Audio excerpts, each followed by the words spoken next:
Hej og velkommen til Klubrådets TV. Klubrådets TV er en ny måde at vise, hvad der sker i klubrådet på.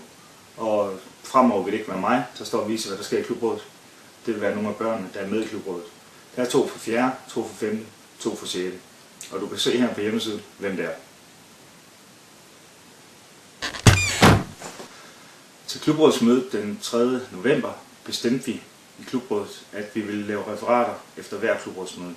Det vil sige, at du dagen efter, der har været klubrådsmøde og husmøde, kan gå ind og se, hvad klubrådet har bestemt på hjemmesiden.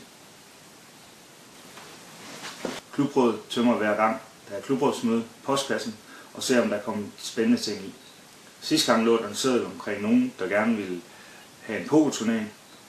Der kommer en seddel op nu her. I kan kigge over på opslagstavlen, den er vist allerede kommet op, at man kan melde sig til pokerskole.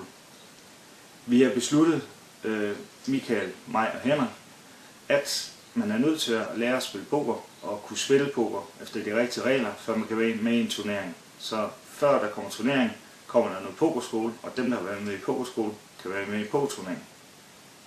Bliv ved med at komme ting i postkassen.